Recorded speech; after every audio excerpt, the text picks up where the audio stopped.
Yo, yo, yo, what's up, what's up, what's up? Give up the rack and hello to my fellow revolutionaries. You know who you are, and might I say, Xanthophyll, here with a beer. Good to have you, and welcome to today's stream. I was just about to give my Australian introduction, but let me do it for the international audience as well. But yes, today in Australia, in the future, it is Friday, and this is a very important and sacred time on the calendar of the working week. It is the eve of the weekend, a time to which capital is not supposed to touch us. And so I say to all of the working people of the world on the eve of the weekend, you've done it. You've almost made it. I know for some people it's still Thursday, but you're on the eve of the weekend. And I would like to make sure that all of you take the time to enjoy the hard fought battles of workers of old to get us these 2 days out of 7 where we can enjoy our lives as well as we can in the general rat race, which is life. And so, in saying all of that, I would like to pay my respects, as I usually do, to workers past, present, and emerging. It is on your shoulders that the entire human race now, as we are all subsumed into the mode of production based on capital, it is on your shoulders that everything around you has been built and will be built into the foreseeable future. Once we reach that point of AI singularity, nobody knows what will happen next.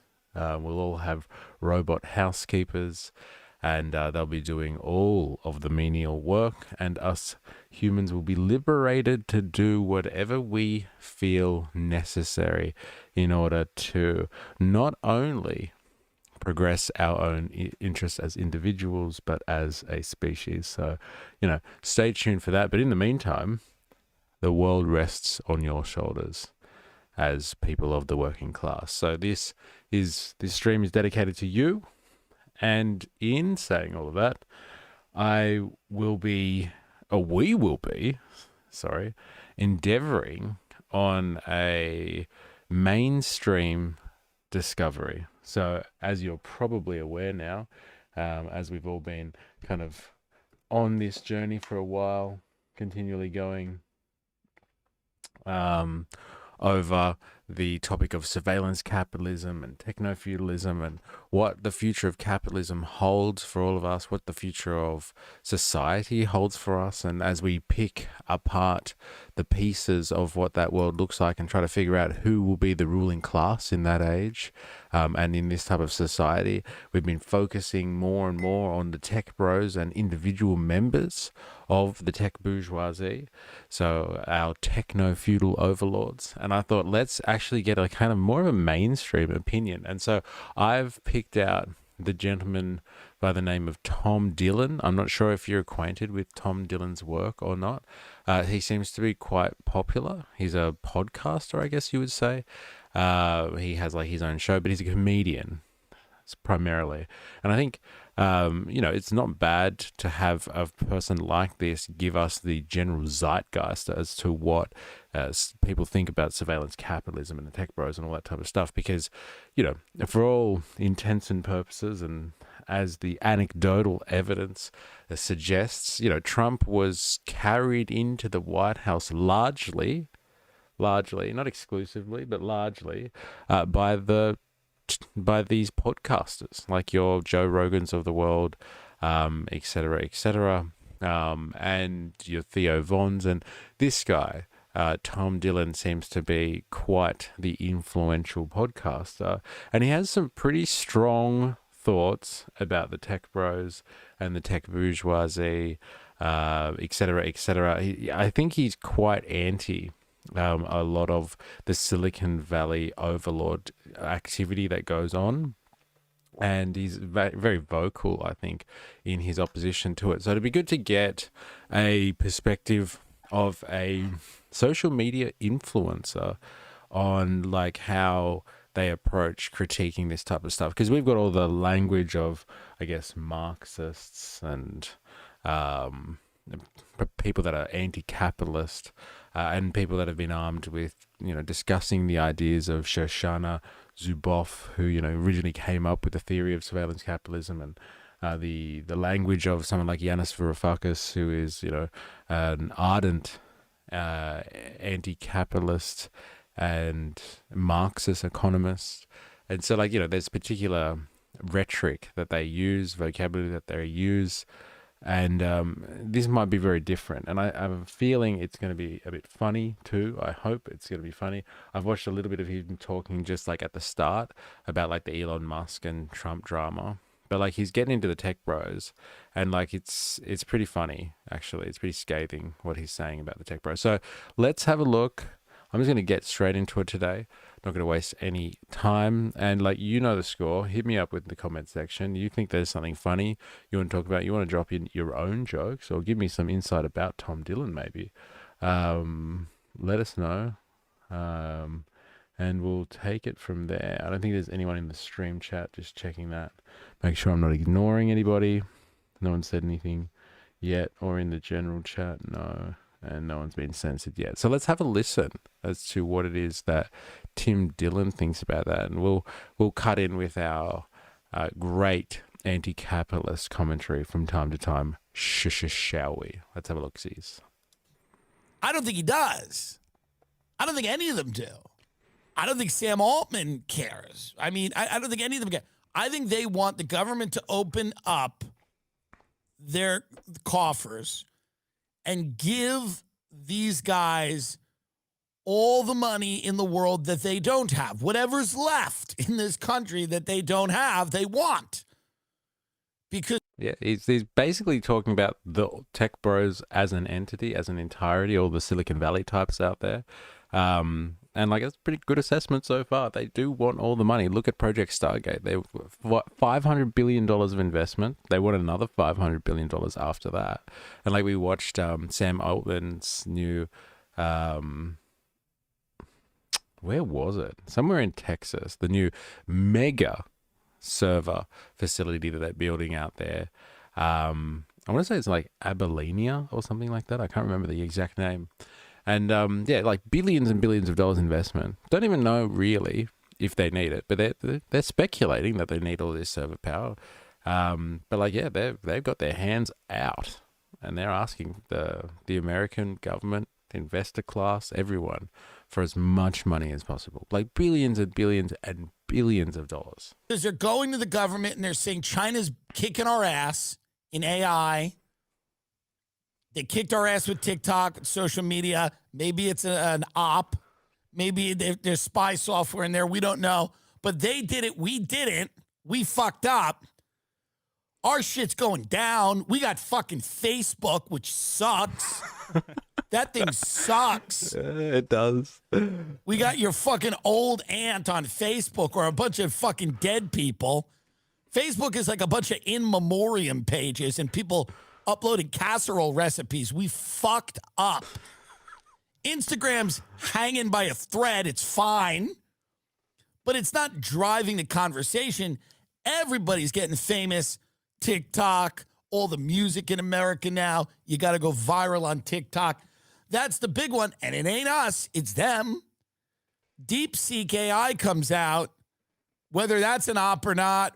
Again, we're caught with our pants. We just keep getting caught with our pants down, and these guys keep running to the government, go, we need more money. We need more money. You want us to compete? You want a TikTok? You want a DeepSeek, which is OpenAI? Sam Altman, you want these things? We need more money. We can't do this for nothing. We need a lot of money, and we don't want to put our own money up. You need to put taxpayer money up. I think that's another good point. Like, these billionaires, like, these guys are billionaires. Sam Altman, Peter Thiel, Bezos, like, they've all got their little AI empires kind of thing, and they are asking for lots and lots of money. This is the first time seeing this guy. He already reminds me of Alex Jones. Yeah, see, like, I'm not sure where he sits on all of this. Like, he's in there with all of the American podcaster / comedian crew. Like, he's friends with Joe Rogan and all that sort of stuff. They're making they're making frogs gay. Like, yeah, I think they all have like this similar kind of vibe to them. But like, yeah, I'm not sure what his position is, but he's vehemently anti-tech, bro. So like, I can jump on that train. Hello, Abalava. It's good to see that you are here and doing the roll call. And for anyone else who's listening to this and wants to do the roll call, get in on it, because we are roll calling away over here, just so I know who's watching and who's not. So like, yeah, I think he's got a real point there. These guys have billions and billions of dollars of their own, and like, they are more than happy to turn to the government and ask for mega bucks from them, like subsidies from all these local government areas where they go in and they put these mega data, yeah, what were they called them? They had a special word for them, like mega server farms or something like that, like the server clusters. Like, they have these big descriptions for these enormous facilities that take up a lot of room, destroy local environments, and just costs billions and billions of dollars. And it's all on speculation. Because like, they don't actually know exactly what the requirements will be of their AI systems over the next 10 years. They're speculating that they need more server power. And like, what he's picked up on is like the whole DeepSeek controversy, which is kind of like, well, the Chinese did it with like none of the high-tech chips that like these guys seem to use. They've done it for like a fraction of the server power that these guys have been using, and for a fraction of the cost. And so like, yes, they have been caught with their pants down. 100% they've been caught with their pants down, the Americans. But like, they keep asking for more money. And that's like, we've studied Silicon Valley now, like the history of Silicon Valley, and like, that is just as Silicon Valley as it gets. They have their hand out all the time asking for government investment. Silicon Valley was birthed in heavy government investment.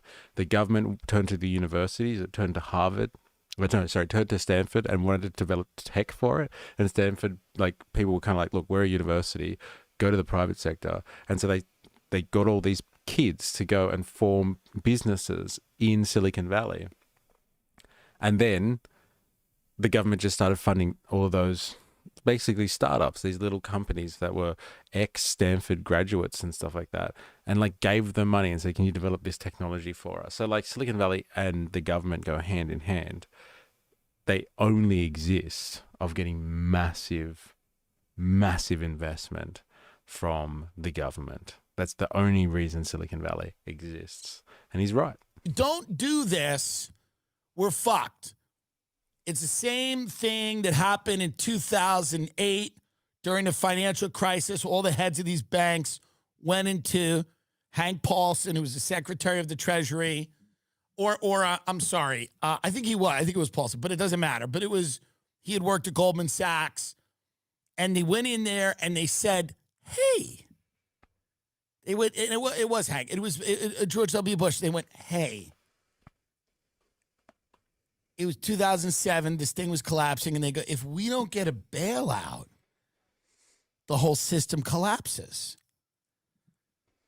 Whether that was true or not, and there's people that claim that it was, and I intend to think that there was a potential that the system was going to be either collapse or severely, And what's wrong with that? I guess another great stroke of American business socialism for the rich. It's like, they should have let the fucking banking sector fail. They should have let it crash. That would have been good to see. Like, and then they could have nationalized all of the financial sector. And like, that would have been interesting to see what happened come out of that. The United States of America the leaders of the free world nationalizing their financial sector. The US government / military funded the tech that went into the iPhone, as Chomsky wrote about. As you say, this trend has continued still. Yes, and it will never end, apparently. But yeah, like all of the stuff, all of the tech that goes into the iPhone was like tech that was like basically subsidized by the government through like, MIT or something like that, through the university system.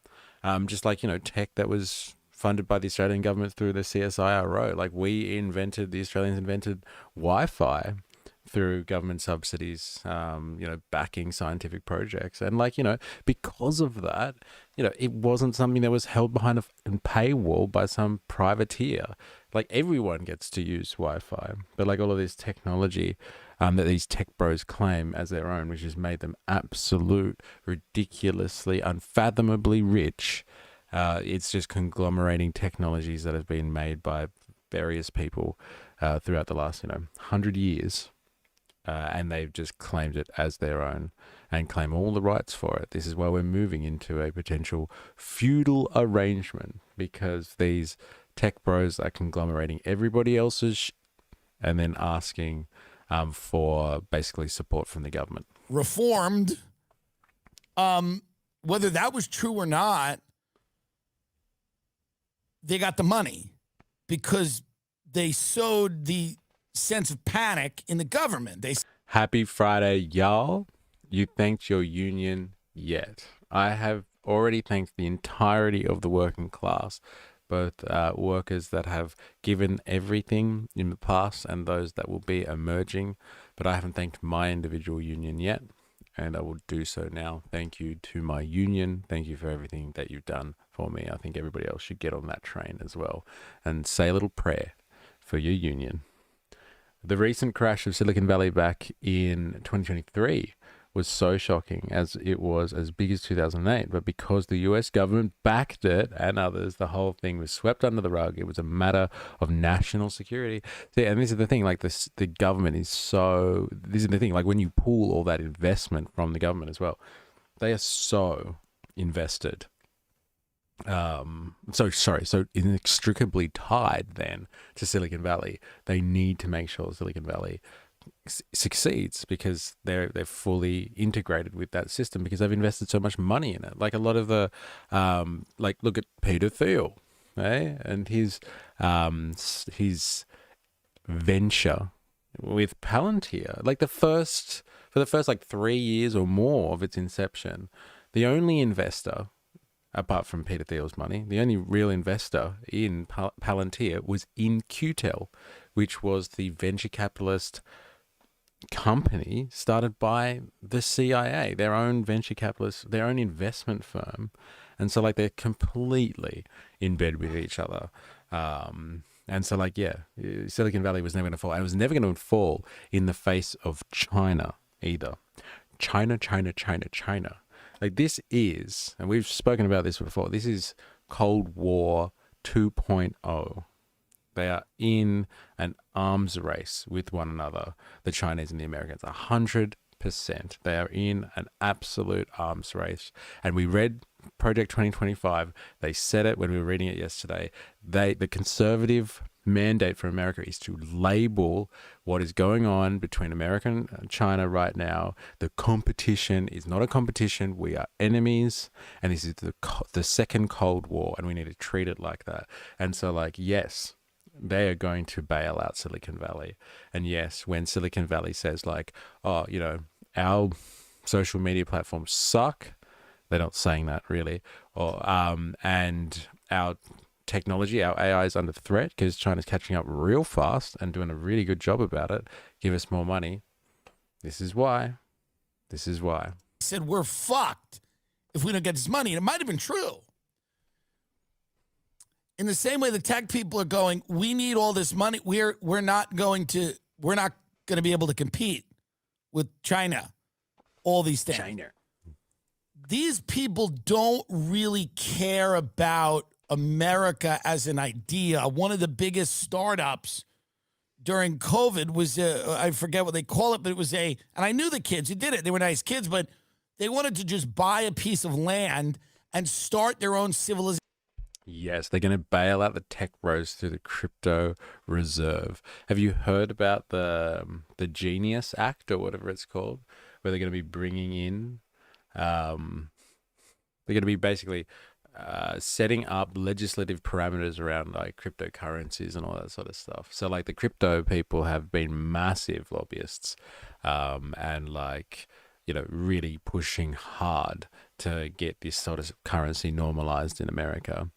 And so, like, yeah, they're going to bail out tech bros through a crypto reserve. Like, yes, if the government or, like, they funnel money through official or non official ways towards cryptocurrencies, it's all the tech bros that are sitting there with their own version of a cryptocurrency that they just need real cash invested into.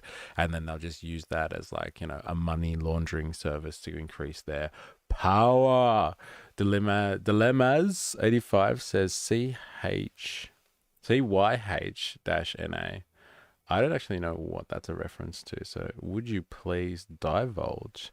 I am very intrigued. It's basically robbing the treasury. Yeah. Another classic capitalistic power play, a massive transfer of wealth. This time, maybe not directly from like the working class or the middle class or something like that, like directly from their pockets, but this time via the treasury, which is their sovereign wealth anyway. Let's be honest. It's Avalava says, yeah, Project 2025 still is still so relevant as it's the playbook for what's happening. While dry to read, its significance can't be understated. Yes, I agree. Say it in a Trumpian accent. Okay. China. Yeah, right. Got it. Thank you. Thank you. China. China, China, China. Got it. Thank you very much. That's good. That's very good. It's amazing how like my brain was just like, as soon as you said it like that, it's like, oh, I don't know what he's talking about. China as in Justin's son. Dr. Nathan, how do you take all the money out of crypto without crashing the price? A bigger wealth pool trading in. The only one big enough is the American taxpayer. And like the American taxpayer they have fronted a lot over the last 50 years, I would say. They have fronted a lot. They've fronted a lot of wars and security efforts around the world, like to protect like global capitalism, kind of thing, and keep trade moving. Yeah, they fronted a lot, the old taxpayer in America, and like even like abroad and stuff like that, with the way that like the currency actually works. Like people buy American dollars so they can trade globally and all that sort of stuff. But then like the way that the money flows to them, and then they have like America has like a trade deficit kind of thing. So the countries that buy all the American dollars so they can trade, then like push their products onto the American consumer, and then therefore the American consumer is kind of subsidizing their industry, but just to keep the American dollar as the central currency. Like the American taxpayer gets fucked at like every single corner. While at home they bail out like the banks and Silicon Valley and like all that sort of shit. Like, God bless the American taxpayer. Seriously, it's keeping the capitalist world alive. Because you need a security, right? Because like financial, like Wall Street is just speculation. The tech bros, pure speculation. I would say, like honestly, all this AI stuff, like it's nice, but like it's very speculative. Like at the moment, the wonders of the AI revolution, but they're selling it. They're selling it hard, selling it hard. Avalaba, are they going to bail out the failed printed paper financiers with digital crypto printed finance from one imaginary currency to another? Who will control cryptocurrency? I guess something like a US digital mint. Well, I think that's the actual, like, I'm not an expert in cryptocurrency, but from what I can see, like honestly, from what I can tell just by like the different conversations and the variance of opinions out there, and there is a fucking huge range of opinions on this, is that like it's actually going to be privatized. Like, it's going to be people that control this, like Trump coin. and stuff like that. Like, I don't know if they're going to centralize that. The Chinese will, though. You watch. The Chinese are already working on their central digital currency. And, like, you know, they've already set it up quite nicely, and they're organizing with other BRICS nations to make their central currency, their centralized digital currency work. And it cuts out like commercial banks, which is in revolutionary stuff. Fucking revolutionary stuff. Like, imagine that. Like, imagine running a country on a banking system where you didn't need commercial banks. Like, the way that it works in the West, or like most of the capitalist world right now, is if you need like kind of money, you go to your bank and they like put money into your bank account. Like, they just create money out of nothing. But like the commercial banks have that responsibility. They get licensed from the Federal Reserve or Treasury, or depending on your nation state, how they run it, they get a license and they can basically create money out of nothing. That's what the commercial banks are allowed to do. It's an absolute rort, but that's how they do it. But the Chinese are about to like revolutionize banking. They're going to cut out their own commercial banks, and people could go straight to the Chinese central bank and just open up an account with them, no middleman, and you just get your currency on your phone or on your, it's probably a phone, let's be honest. You get your digital currency on your phone, straight with the bank, straight with the central bank, who issues the currency anyway. They issue Chinese currency anyway. So, like, there's multiple answers to how to to kind of solve the currency question moving forward. And the East, one part of this Cold War, has a solution, and the Western one is going to be just a double down on libertarian style or neoliberal to the extreme individual and private efforts to solve our currency woes. But it's just a fucking pyramid scheme. Just a pyramid scheme. Indoctrination, and they don't even get healthcare for all the tax money. That's the real crime right there. Like, the American taxpayer pays for fucking the world economy to function to a certain degree, and they don't even get healthcare. This is outrageous. Seriously. Oh, the commentary's on fire this morning. Slow down, everybody. Slow down. I'm going to space this material out. And run it with crypto. And Peter Thiel was a big investor in it. The guy from Palantir, we'll talk about that in a minute. That was one of the big startups during COVID, and everybody thought it was a great idea. They were like, yeah, let's get the fuck out of here. There's riots everywhere. It sucks here. We want out. So they were thinking of like buying a piece of land. And yeah, here we go. This is the network state. This is the network state. I don't know if that was the one. That's a different one. But there was a startup. I knew these kids. I had meetings with them. Praxis. And we they wanted, I don't know what happened to them. A lot. We talk about, and this Praxis isn't even like shitting on them. They just wanted to build, a startup linked to Peter Thiel wanted to build the next great city in Greenland. Like, they wanted to just get out of here. The laws, and they were like, we're not into this. We're all of these tech people believe to some degree in a post-American future, whether they admit it or not. They're not going to admit it. They all love Jesus now, which is interesting. So they've all found him. We trust that? We trust that conversion? Is that authentic? But all of these people want a post-American future. And they love these ideas, right? Yeah, let's buy a piece of land. Let's start small, run it on crypto, see what happens. What the fuck do we get? Like, actually. I guess you get to be the leaders of the free world, and like you get like all the burdens that go with that as well. Like, most people hate you because you go around liberating the world and stuff like that. So there is that. But like, it's not much, I must admit. Give me a second. I'll be right back.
All right, we're back. We're back.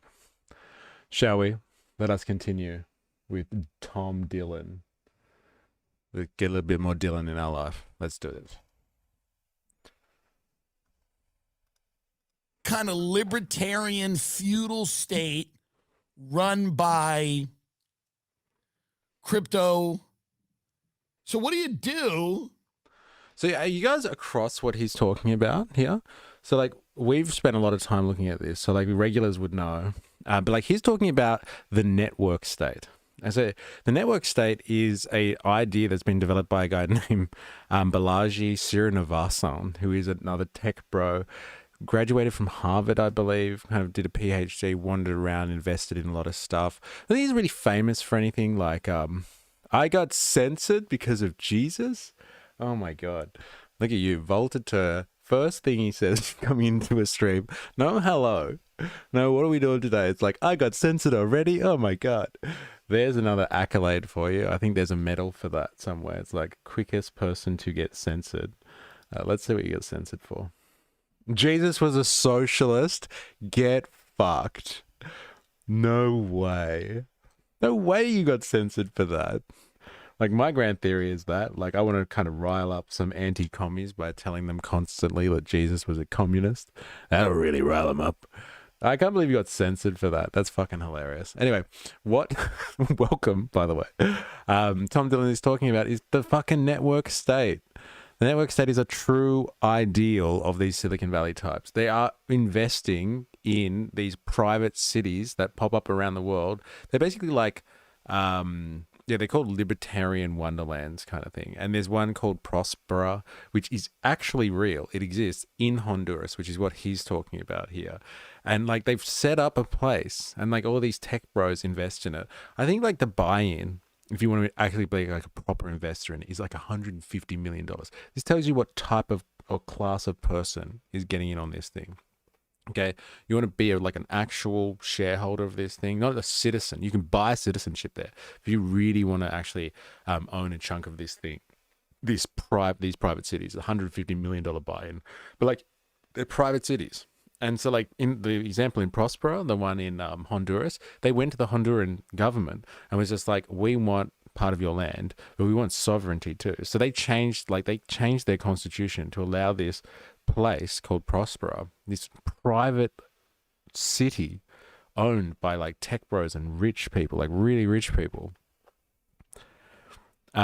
exists, and it has its own sovereignty. So you can have your own laws, like tax codes, which is what they're really looking for. These guys are like old libertarians now, you know, dark enlightenment, neo-reactionary types, and like there's two things in the network state. There's like you can change the situation through two options. You got voice and exit. Voice is like you get in there and you influence the political system and change it and bend it to your whims and your wants. And then the other one is exit, which is what he's talking about, where you just literally like, you know what, fuck this place. I don't want to be part of this society anymore. Like America's pretty outrageous at the moment. It's pretty fucked up. Let's get the fuck out of here. And that's what they're doing. They're literally like funding these places, and like all the craziness going on about like Greenland and stuff like that at the moment, which is what Tom was just looking at. Like Greenland, they want to set up another place called Praxis, or another name of that sort, in Greenland. They want to set up these private cities in these pristine locations around the world, and like, you know, basically they just want to run them like little private empires. And like you've heard Trump like talking about the freedom cities and stuff like that. Same thing, same deal. They're going to have these little like almost sovereign cities that are owned and run by like the richest people in America. A lot of them Silicon Valley and like tech bro types.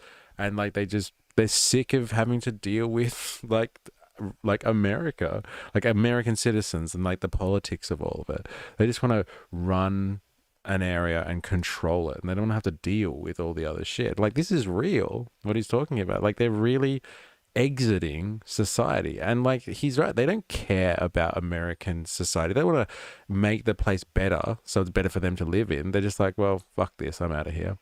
Well, to top, wasn't there a failed city project centered around cryptocurrency? I remember seeing something about it last year. I'm not sure exactly the example, but like, I'm not surprised.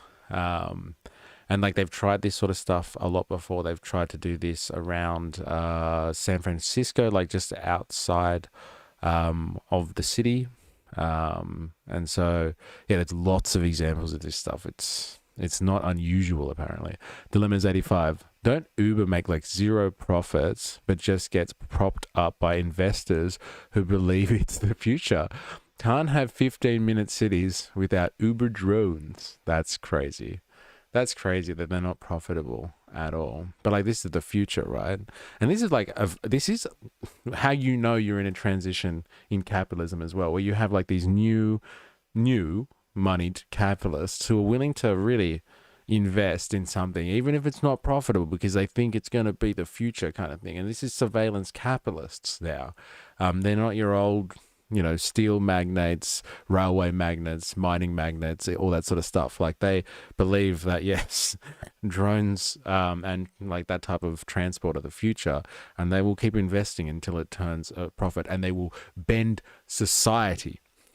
They will bend society to wrap around their capitalistic endeavors as opposed to the other way around. They'll change policy. They'll change politicians. They'll change culture to meet their vision for the human race. Pretty scary. The California Forever Project. There we go. Thank you. Jerriga's in the house. Welcome. It's the veritable who's who of the YouTube stream today, the Friday crew. Welcome, everybody. As global warming heats up the cold northern territories, they will soon be lush and green, prime real estate. Isn't that true? Actually, you know what? Greenland would be lovely after, a little bit of sea level rise, a little bit of warming. It's probably going to be a really nice place. You're right. Very picturesque. Lovely, lovely place. All right, let me stop cutting off Tom Dillon here. If that's what you want, if that's your concept of the future, where nation states are going to be at the very least subservient to the new tech reality, what do you need? And you need kind of this digital police state that everyone's going to have to live in. And that's where you bring in Palantir. The New York Times article here, the Trump administration has tasked Palantir, Peter Thiel and Palantir, with building a database of Americans, their financial info. So Peter Thiel, Palantir is founded by these guys, Alex Karp, Joe Lonsdale, and Peter Thiel. I met Joe Lonsdale in Austin. I went to his house. Nice guy, very smart. I described him on the show. He no longer likes me. That's fine. This is a pattern for me, right? This seems to be a pattern. I don't think it's right. He had a great big swimming pool, and I love swimming, and I love a big pool. Most people don't have them, and he had a huge pool. I think it was 80 feet. Doesn't matter. I'm being sued. He'll sue me for this. I met him. He no longer, I think, is actively involved with Palantir. He's doing some other startup. He wanted to build another city and to compete with Austin or something. Everyone's got a fun idea at these tech things when you go. Everyone's got a fun idea. Everyone wants to do something revolutionary. And so in March, President Trump signed an executive order calling for the federal government to share data across agencies, raising questions over whether he might compile a master list of personal information. So what he's talking about here is there is like, in March or something like that, Trump signed an executive order saying that the federal government bureaucracies, the agencies, the departments are going to have to start merging all of their databases into one, so you can have a one-stop shop for data oversight, let's call it. And like, look, for someone who's worked in government for a long time, like, it makes total sense. Like, if you were a government and like you wanted to understand like how all your government departments are working and how you could coordinate them better, you would actually collect, get them to centralize their own databases and then centralize that database again, so you can provide better government services, like more efficient services and stuff like that. So like, it makes sense from like a governance perspective, but like, really, what Trump has signed in, and this is my opinion on this, call me conspiratorial, I'll put my tinfoil hat on, but like what he's asking for is for all the government, the federal government departments to, yes, centralize their data and then put all that centralized data into one joint database so they can provide more efficient services. But like, there are not many, there would be no, I would say, government agencies, one that has got a proper centralized database, unless they're already got Palantir in, like, on the payroll, that has a centralized database, and there would be no centralized coordination between all of them. And no one, so that means there would be no one that has the facilities, the architecture, the technology to be able to centralize that. And so, like, by signing in that order and forcing these government departments to do that, he's twisting their arm and saying you've got to figure out a way to do this. And like, there are only like a handful of tech bro companies out there like that could actually do a job like this, and there's one that could definitely do it, and it's Palantir. And you know, let's be honest, we know Peter Thiel funded Trump in his first run when everybody else wouldn't invest in him, wouldn't donate to him or support him. Peter Thiel was right there backing him, and Trump 2.0 backed him all the same, as well as some other tech bros too that came to the party. And so like, that executive order is like payback. It's like, okay, it'd be nice to have some more government efficiency. Yes, consolidate your databases, but it'd be lovely as well to pay back my mate Peter Thiel, who owns Palantir, because they have the technology to do this, to conglomerate all of the databases. And so all of these federal agencies are now putting out contracts. They're in the procurement processes of like trying to find someone that can help them consolidate their data into a centralized database so it can be incorporated into another centralized database at the behest of the US government, whatever the fuck that means. Like, because they don't actually know what this means. Once you centralize all the data from all these, and he's talking about like, this is going to have all their financial information, their personal information. They're going to centralize stuff from the IRS. They're going to do it from the Health and Human Services Department, so your social security information. They're going to be downloading stuff and taking things from all the intelligence services as well, and conglomerating databases so they can search up individuals and just be like, in one-stop shop, they're going to know, if you're American and you're listening to this, they're going to know, yeah, your financial information, your tax information, your social security information, your criminal history, potentially, and so like your residential address, your whereabouts, your movements, etc., all centralized in one location. And the real question here, the million-dollar question is, like, who the fuck has oversight? Like, he's asked for them to centralize, but who's going to use this? Who's going to use this database? Like, it's nice to have a centralized database, but like, what is President Trump going to just be like from the White House and just be like, and like look up citizen, I don't know, Xanthafile or something like that? Like, look them up and be like, I wonder what they're up to right now. Or like, I wonder what the information is. So they haven't actually set up a government department that's, regulated through legislation and some type of oversight committee. They're just going to set up this database, and then like, what the fuck are they going to use it for? And like, the big kind of human rights element on this, or civil rights take on this, is like, this is just crazy surveillance. Like, this is just mental level surveillance here. And like, it pretty much is. Like, I don't think we've seen surveillance just like this before.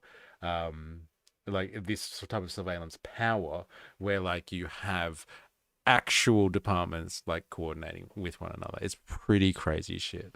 Well, so what memes you have been posting?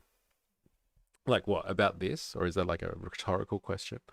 And Dr. Nathan, my mum's an executive in health information management and has worked for government, private NGOs and non-profits. I've grown up knowing the impact that data can have on life and death. The amounts of damage that could be caused by this level of data on people in the wrong hands is unimaginable. Yes. Our AI says that you are not really that sick. Yeah, I know, right? Yeah, our AI's been watching you. We saw you go to the pub last week, and we saw you come out of a brothel. So obviously your heart's fine. So no, you are denied. Jericho, good thing data leaks never happen, or this data might get in the wrong hands. Well, like the other concern outside of the civil rights issue is obviously that like people just like, aren't you worried about cybersecurity violations and stuff like that, or attacks? And they're just like, well, yes. And they're like, well, centralizing that data, doesn't that put the American citizens at risk? And they're just like, and like, come on, it's going to be centralized. What's wrong with you? So like, anyway, something to think about. Something to think about. Like, because like, here it is, Xanthophyte. We talked about this. Like, what do you get actually? Well, you get to be the test case, because once they roll this out in America, like you watch all the other Western countries out there just be like, okay, so the Americans have centralized their databases, and like Palantir is just going to go around the world, like just mopping up government contracts, and they will become basically one of the most important corporations on planet Earth, because, you can service the private sector, okay? And like they're good, but like they come and go, and they consider their own interests above anything else. But if you really want to survive in business, you get government contracts, baby, because the government always pays out, and like it needs to provide services as well. So like once you're embedded in that system, like it's very hard to get unembedded, if that's even a fucking word. I love it. Those darn laws have a way of stopping progress. We would have gotten away with it if it weren't for those darn laws. Tech bros have a tendency to fire their AI ethicists. I wonder why. That's an interesting point as well, actually. I wonder if we'll get onto AI ethics with Tim Dillon. I'd like to know a comedian / heavy influencer's understanding of AI ethics. That'll be enlightening, might I say. Hopefully funny too. Let's get back to Tom Dillon. Let's see what else he's got. And Mr. Trump has not publicly talked about the effort since, but behind the scenes, officials have quietly put technological building blocks into place to enable his plan. In particular, they have turned to one company, Palantir, the data analysis and technology firm. This is where you have to start questioning if the Trump administration is like some type of op, meaning like, is this real? Is the administration that got elected to purge the deep state actually using the deep state to compile a list of data on all the people that live here? This shadowy company Palantir that works with the CIA, the military, they do all this fun stuff. They export all their technology all over the world to place, fun like Israel right now. I don't know what they're doing it. I guess setting up breakfast. I know what they're doing in Israel. I think we all know what Palantir's doing in Is Not Rail. I'll let the comment section go wild on that one, because I know how much everybody loves a little bit of Is Not Rail banter. But Palantir, on that bad boy as well. Stations for the Palestinians? Perhaps not. But this shadowy company is compiling a list of data of American people. The Department of Homeland Security and the Pentagon, when Mr. Trump took office, according to public records, including additional funds from existing contracts, as well as new contracts with the Department of Homeland Security and the Pentagon. So Palantir has received $113 million in federal government spending since Trump took office. This does not include a $795 million contract the Department of Defense awarded the company last week, which has not been spent. Representatives of Palantir are also speaking to two other agencies, the Social Security Administration and the Internal Revenue Service, about buying its technology. The push has put a key Palantir product called Foundry into at least 4 federal agencies, including the Department of Homeland Security and Health and Human Services. Pay attention. Health, taxes, financial information, right? Widely adopting Foundry. What a lovely, by the way, it's funny that this shadowy military CIA contractor is using a company called Foundry, a company that like you'd think that you were like getting artisanal baked goods from, except it's compiling all the data on you and everyone you know. Artisanal baked So goods. Foundry, widely adopted Foundry, which analyze. A foundry is a piece of software. It is an AI analytical agent that they've developed to basically consolidate databases for large-scale bureaucratic organizations. So they could be private companies as well as government agencies, but like it centralizes data within the company and like gets all of these different systems and departments or within a company talking to one another. So you can like look, like step back and like look at all the data that's coming in from finance and coming in from sales and coming in from like the research and development team and HR and like all these different statistics and just be like get like overarching pictures. Like it's quite an important idea in like, you know, business administration, business management, like especially if you've got the systems that can crunch the data. But like they call it Foundry. And like the catch is, right, when it comes to this stuff and Palantir specifically, is that like Foundry, let's just say the IRS choose to use Foundry, and then the Department of Health and Human Services decide to use it as well to consolidate their information. And like someone in the Department of Homeland Security's already got it, like the NSA or something like that. And they're all using Foundry. A big problem with like government departments talking to each other is they might all have central databases, but they're all run on different platforms. And so like you need an API, a way of like getting those different softwares to speak to each other, their data management agents to like speak to each other. But if they all have Foundry then just sits on top of Foundry. So like Palantir controls all the data sets. So it's actually more logical as a government agency to be like, look, fuck, we've got to have to do this anyway. And like, you know, Palantir's already servicing them. Let's pick Palantir again because it's going to be easier for us. So like you can see how Palantir kind of gets the run on here and can dominate a specific, like basically providing this one-stop shop and centralized data service to the entirety of the federal departments in like America, if not in other countries around the world. I had a really interesting fact from Alex Karp the other day. Like if you think that this is only happening in America, the French Communist Party, so vowed, it's in their objectives, their mission statement, if they ever get into power, they're going to kick Palantir out of France. And so like Palantir is all around the world at the moment doing this stuff. It'd be interesting if we've got any researchers in the comment section at the moment from Australia or New Zealand. It'd be interesting to know if Palantir is already embedded in Australia or New Zealand somehow.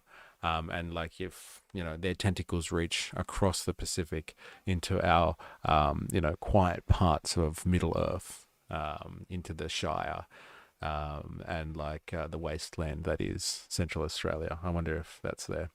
Indoctrinating in the stream chat. I think we need to take heed of the words of Captain William Adama, here as we go forth or risk our own Cylon future. What is this? Is this a Star Trek reference or something like that? I'm not really across ye old Star Trek. Is it a quickie? I'm going to have a look. I'm going to take you up on this one, Indoctrinathan. And let's get some insight from sci-fi. Okay, so anyone watching this, like, and you're wondering what the hell I'm doing and you're not across it, we've got a Discord. Integrated computer network. Oh yeah, it's a quickie. I'll give you the Discord invitation, so you can join in the chat if you're interested. And like, just in case you get censored or anything like that, don't just bomb the chat with the same thing over and over again because we all get kicked off. So like, go to the Discord and come over and drop what you want to talk about. Drop your own propaganda. Read the propaganda that we have. Here's the invite for the Discord. You can go over and invite join up now. Would be lovely. Dr. Nathan, it's Battlestar Galactica. It's quick. You would love Battlestar. It's so forward thinking about AI and tech from 2003. Battlestar Galactica. And like, what a good time in television production history, 2003. Where the restroom It's an is integrated computer network, and I will not have it aboard this ship. I heard you're one of those people. You're actually afraid of computers. No, there are many computers on this ship, but they're not networked. A computerized network would simply make it faster and easier for the teachers to be able to teach. Let me explain something to you. Many Shut good men up, and women bitch. lost their lives aboard this ship because someone wanted a faster computer. Many That was good men savage. and women lost their lives aboard this ship because someone wanted a faster computer to make life easier. I'm sorry that I'm inconveniencing you or the teachers, but I will not allow a network computerized system to be placed on this ship while I'm in command. Is that clear? Yes, sir. Thank you. Excuse me. Yes, sir. Hey, put you in your place. Get your fucking network computer off my ship, motherfucker. Damn, that was brutal. Hey, savage. Savage. One of the last great space operas. Yes, it is unfortunate. What an age we live in where we don't have great captains based. There you go. We got some sci-fi banter going on. And like, look at that. We've had many computers on this ship. Like, we've got many federal departments with their own computing systems and all that sort of stuff. But like, have we coordinated them? And like, not on my watch, mother. And organizes data, paves the way for Mr. Trump to easily merge information from different agencies. Creating detailed portraits of Americans based on government data is not just a pipe dream. This has got to be stopped dead in its tracks. And to the credit of some of the real hardcore MAGA people, they're actually pushing back on this. This is what you were afraid of. This is the no good thing. I know many of you out there are confused, as am I. I'm a little confused. Oh, get fucked, you dude. I don't understand. What did you write? I posted in the stream chat for you. Oh my god. Yes. Yes, Palantir Technology software. Oh my god. No way. Oh my god. Who did this? Was this you, Voltateur? Yes, it was. Yes, Palantir Technology software is known to be used in some intelligence and defense agencies within the Five Eyes Alliance, US, UK, Canada, Australia, New Zealand. Though exact details are often classified. They love the classification angle, man. Fuck, they can really hide in the shadows, can't they? Ye old Palantir. United States, CIA, FBI, Department of Defense. Palantir's software has been extensively used by AI agencies. Look, the fucking Department of Defense created Palantir, let's be honest. United Kingdom, MOD, police forces, the Ministry of Defense and some policing units have used Palantir. Australia, some reports suggest Palantir has worked with the Australian government agencies, particularly in defense and border protection. Interesting. You know what? I'm not surprised about defense, I must admit. Canada and New Zealand. There is less publicly available information, but given the alignment of the intelligence sharing practices, it's plausible that elements of Palantir software are used and evaluated by agencies. That's interesting. It is plausible. And like, you know, what I've been trying to paint the picture of here is if you've got something like Foundry, which like, you know, is a data analytical agent for like big bureaucratic organizations, like it's easier for you to, if you want to speak to another organization, for them to have that software too, so you can like actually speak to one another, you know, and share data, translations and share the findings to coordinate better. But like, isn't it interesting how like it seems to be a little bit more sure about Australia than Canada and New Zealand? I thought Canada, you know, being closer to the imperial core might have been a little bit more linked to it there. Key Palantir platforms used: Palantir Gotham, commonly used for intelligence and defense, and then Palantir Foundry, most used for border, government, commercial, and logistics settings. Thank you, Voltateur, for your research.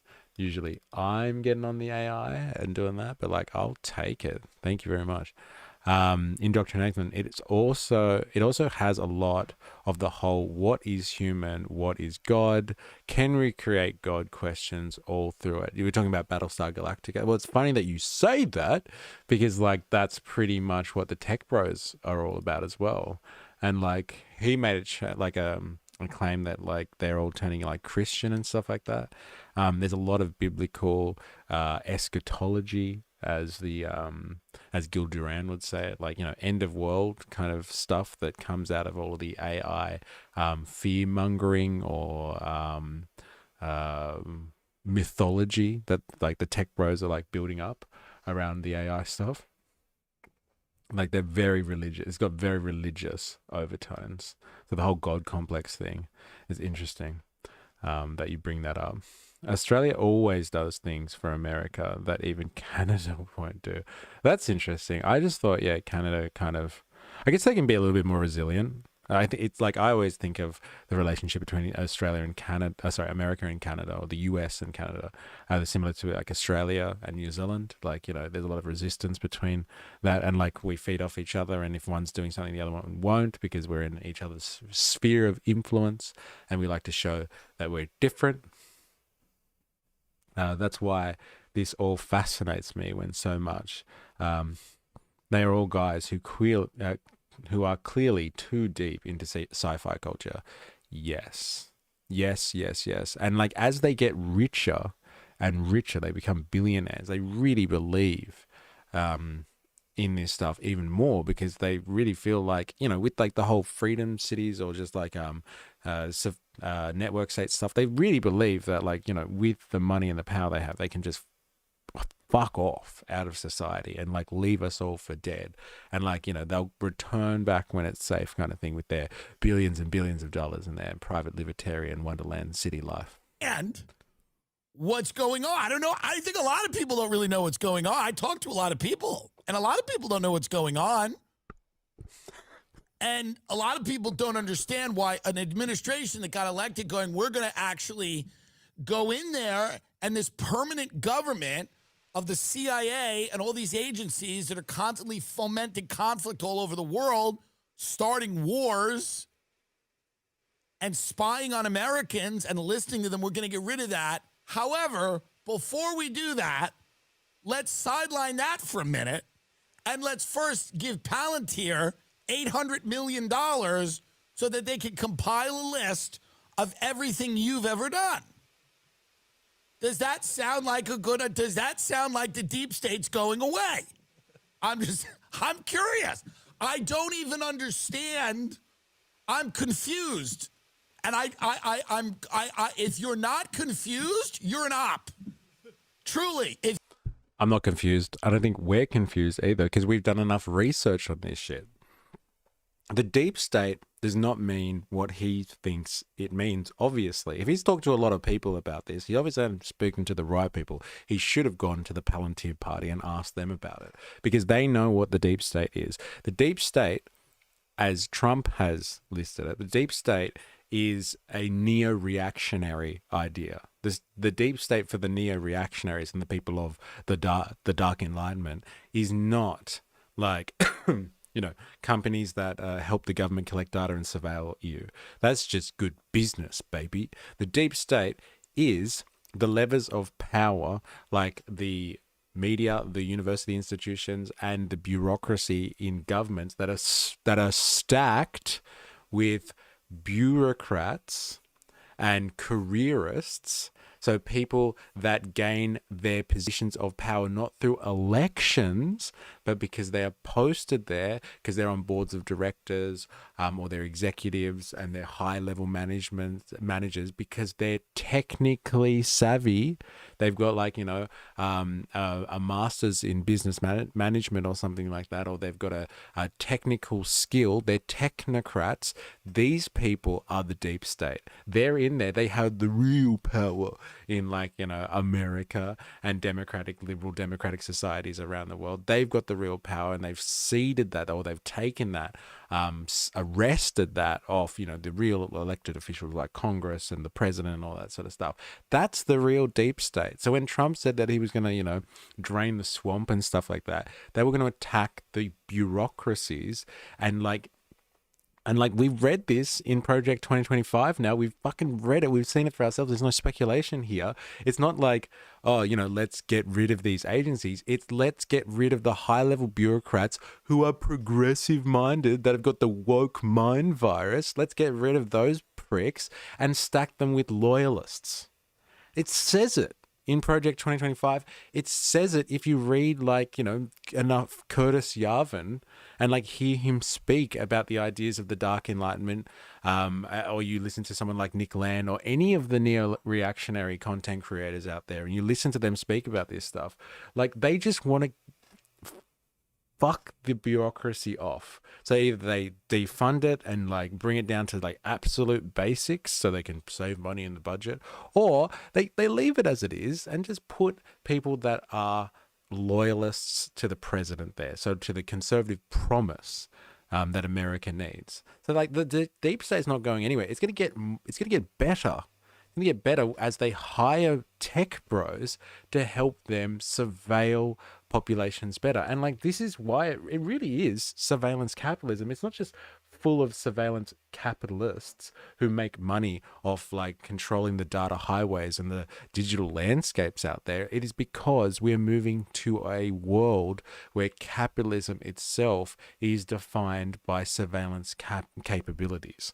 Like, it is the digital architecture of the 21st century in the information age that allows the world's populations to be surveilled in the interests of capital. So whether that's making profit off it directly as a capitalist or as a state entity that is beholden to the interests of capital at large, and you're surveilling populations and all that sort of stuff to control labor, to control the working people of the world, so you can continue to have an economy that ticks over in a capitalistic manner. That's what surveillance capitalism is all about. And I'm surprised, for someone who's, like, he obviously rubs shoulders with, like, rich people and all this sort of stuff, data colonialism. Like, yes, like, all these, it's the new surveillance, it's the new form of capitalism. Its surveillance and its ideological structure is neo-reactionism. And so, like, yes, they're not draining the fucking swamp, which was the rhetoric used to convince MAGA types to vote for them, which was like, we're going to get rid of the evil people, that just want to control you and you can have your liberty back. Like, no, it might have been like that to convince you to vote. But the real deep state for them were all the people that are ideologically divergent from kind of this conservative libertarian mindset. And so they call them, evil progressives, the left, or wokies, that are all riddled throughout the private and public bureaucracies of Washington and throughout America and stuff like that. They just want to get rid of those people, those technocrats. That's it. The institutions of power can stay because they need the data so they can continue to be surveillance capitalists and serve surveillance capital. If you know the answer, you're an op. I'm no longer I'm speaking an to op. people who aren't. We know the answer, God damn it. Volta, ChatGPT showed how much Palantir has received from the government. Has it? Oh, here we go. In the stream chat. Which is what ChatGPT said in response to yes to the question asked at the bottom of the previous page. Here it is. 1 second. Let's get our research assistant out. Again, US. Palantir's Gotham and Foundry platforms are deeply integrated into US defense and intelligence, including Project Maven. We've heard about that. I haven't heard DIA, ICE, DHS. Oh, these are all the agencies that use it. In quarter 1, 2025 alone, Palantir generated $373 million in government revenue in quarter 1. In quarter 1, in Great Britain, the United Kingdom, Snowden era leaks, Snowden era leaks link Palantir to the GCHQ and other Five Eye Ops. 2011 internal slide noted an analyst saying, the best tool I've ever worked with. It's idiot proof. That's hilarious. Palantir Foundry has also been used for the NHS. So they use it for their national health services. I knew that. Like, I think the NHS or the UK government paid Palantir £500 million or maybe it's US dollars. Actually, it's maybe not that much, but yeah, 500 million to take the data from the NHS and like, you know, provide data services. Now, like, you know, if you know enough about surveillance capitalism, it's actually Palantir who wants that data. They want the data from the NHS because it's so invaluable, because the data helps their system become more intelligent because it's their machine learning software. And so like the more data that feeds into it, the better the system gets for other jobs in the future. So really, you know, Palantir should have paid the UK government, not the other way around, but that's a conversation for another time. In Australia, AusTrack has used Gotham and Foundry to analyze financial intelligence. What the fuck? December 2020 extended through to December 2025, about US 8 million. That's interesting. Pine Gap Signals Intelligence Station is part of the Border Five Eyes apparatus where Palantir tools are likely used. Likely, there we go. Canada and New Zealand, public documentation less visible. But as a formal Five Eyes member involved in AWS style tool sharing initiatives, it's highly plausible that Palantir platforms too. New Zealand's new government has emphasized boosting intelligence sharing with Five Eyes. So it's likely. Again, it's likely. There you go. But like, there you go. They actually had stats on Australian government's use of it. That's interesting. For financial intelligence. We're paying $8 million to Palantir for that. What a bargain that is. God damn. Bargain prices. Dumbfounded and confused because they're incredibly dishonest. Anyone that's not confused is incredibly dishonest. Anyone that has a clear line of shit right now that goes, well, actually, let me tell you about it. You're compromised. You're full. We're compromised. I'm compromised. All right. Be careful when listening to me. Okay. I've been compromised. All these people on the Gaza thing, even the staunchest Israel defenders I know are going, that's a lot. It's a bit much.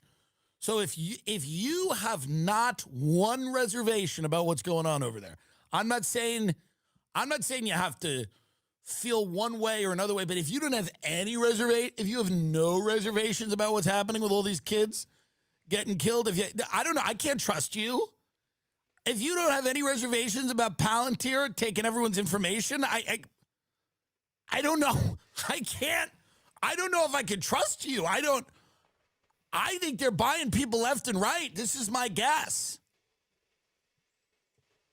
They try to buy me. My pussy costs a lot of money. I get invited to these dinners. I don't go.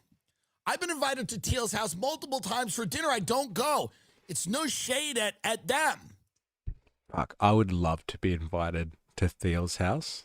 Like, what the fuck? What an insight. Even to be a fly on the wall. What an insight into techno-feudal culture that would be. It'd be like, you know, in the Middle Ages or something like that, being invited as a pleb, as a serf to like some lord or aristocrat's house for some like important function. And like, imagine the conversations they would have about like, you know, ruling over the commoners and like, you know, massively powerful world-changing conversations kind of thing. And like, you know, imagine that, just being a fly on the wall. Indoctrination, if we're getting a good deal, I'd wonder what the point of hosting a spy base is then. Yeah, that's an interesting question, actually. Hope we're getting a good deal. Or whatever, you know? The reason I don't go is I remember one dinner, they're like, we'd like to discuss the media. I go, what? No, thanks. We'd like to discuss dinner. We discuss the media and culture. No, thanks. Appreciate it. That's fine. Don't need a. Here's what I'm doing every week. I'm discussing the media. Hey, good news. I have a show. You can listen to it. You can listen to it if you're curious about, but I've been to some of these places. I've sat in these houses in Austin with these tech people, and I know what they want, and I know what they want me to go out and cheerlead for and say, well, it's actually a great idea, and there's probably a lot of money in it. There's probably a lot of money, and I just can't do it. It's not because I'm some great moral I wouldn't be good at it. I'd be terrible at coming on here going, well, the good thing about the list. Well, no, if you actually think about the list this way, all my people that listen every week go, what the fuck happened to him? What the fuck happened to him? So my prediction, and I don't want to name names because I don't know, but my prediction is you're going to see a lot of people over the next 6 months start thinking this list's a great idea. They're going to start telling you how great this is and how it's about terrorism. That's that'll start going, well, it's a terror. Have you heard? It's terrorism going to. This is going to.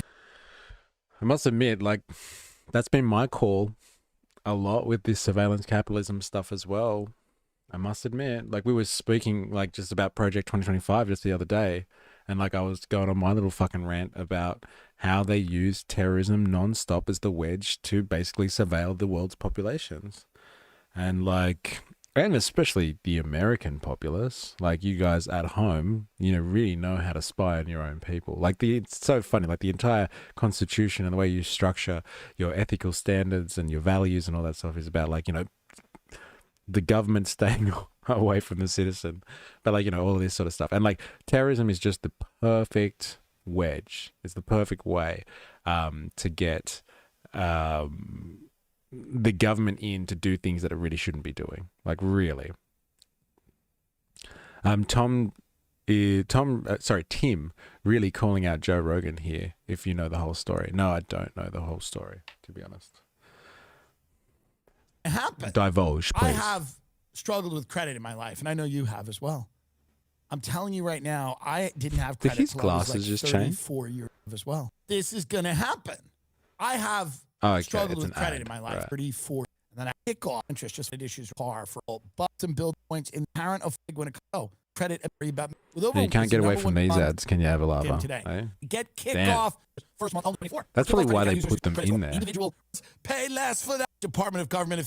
Palantir selection as a chief vendor for the project was driven by Elon Musk's Department of Government officially. According to government officials, at least 3 Doge members formerly worked at Palantir, while 2 others had worked at companies funded by Peter Thiel, an investor and founder of Palantir.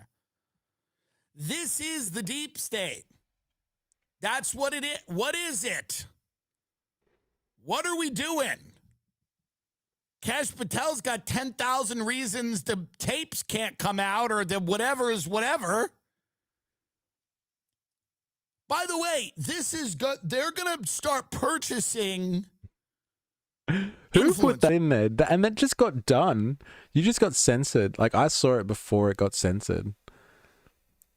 Jerriga, message retracted. Oh, how did you get the TM in there? That was fucking hilarious. Terrorism trademarked.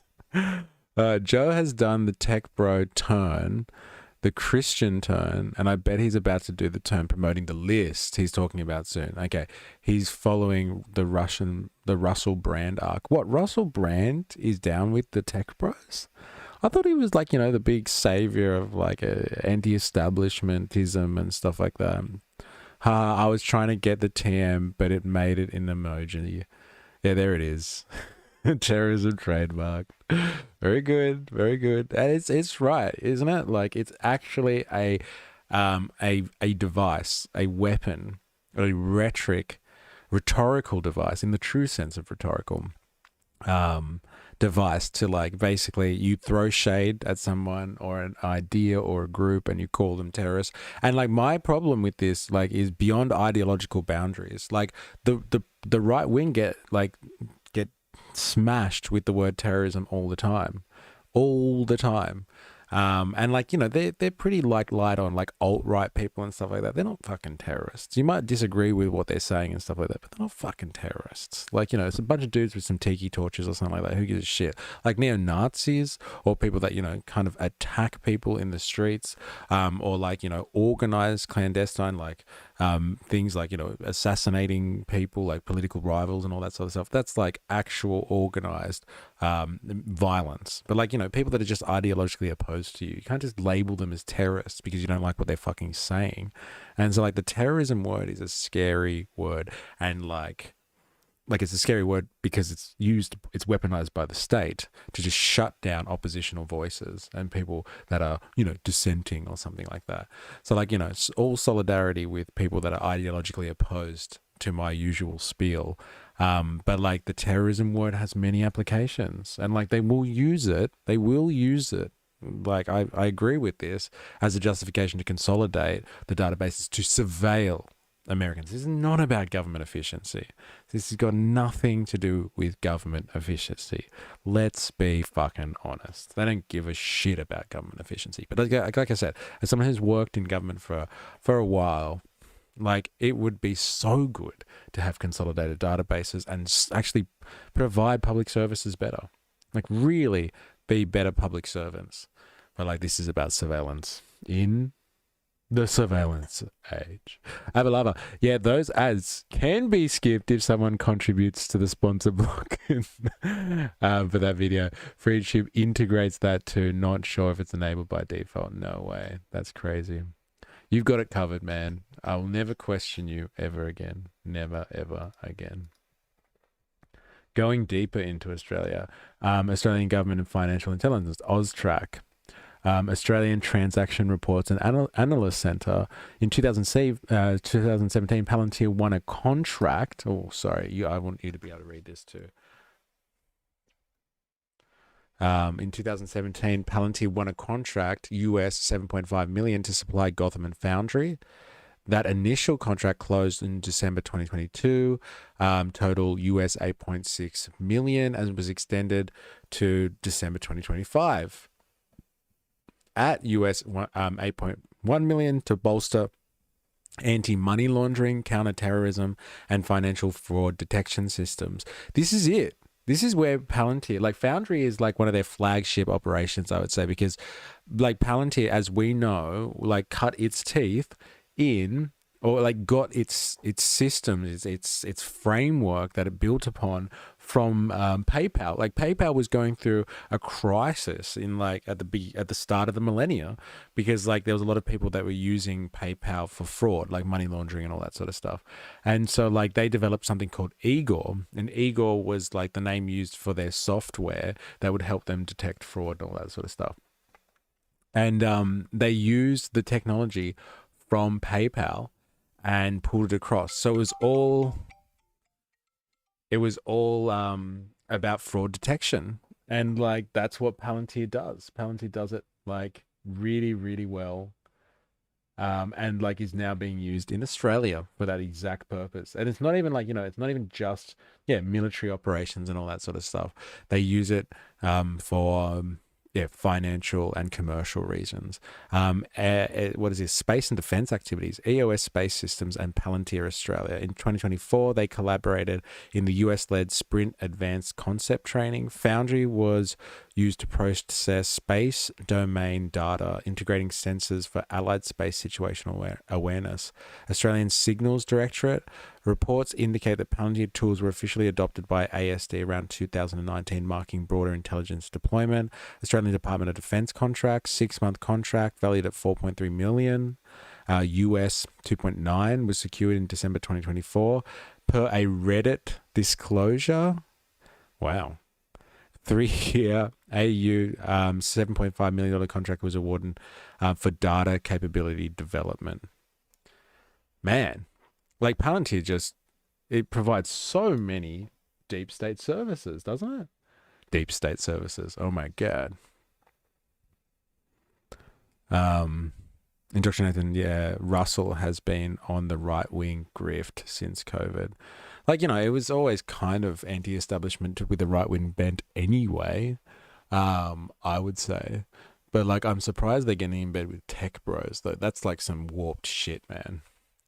We're going to have to do some internet culture streams to catch you up at some point. Yeah, I don't do internet culture. I really don't. So like, that's not a fucking bad idea, Indoctrinathan. I would like you to develop a little list of things. I live in a bubble. I really just studied about criticizing capitalism for years before like coming out of a shell. And here we are. Coles looks like it's using Palantir. Yeah, that makes fucking sense.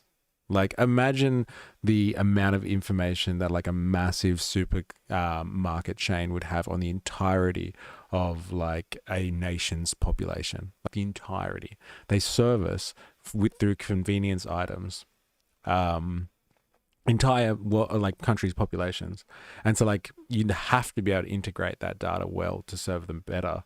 Sorry, to be more efficient, not serve them better, to be more efficient in ripping them off and monopolizing the industry. So yeah, Palantir would make fucking sense for someone like Coles.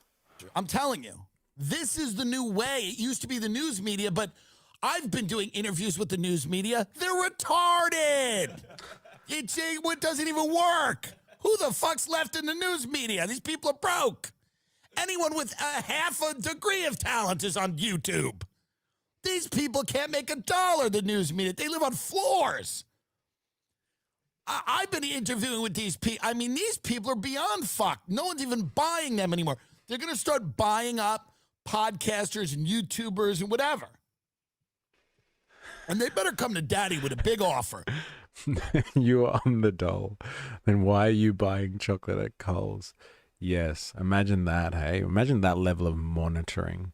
Like they wanted to do that with like Centrelink and like the dole anyway, like to give people these cards so like they can track exactly where you're spending it, and like you can only use the cards at like accepted places like Coles and Woolworths and stuff like that, which would destroy small business economies everywhere, because like you'd only have people that are getting welfare payments supplying straight to like big corporations.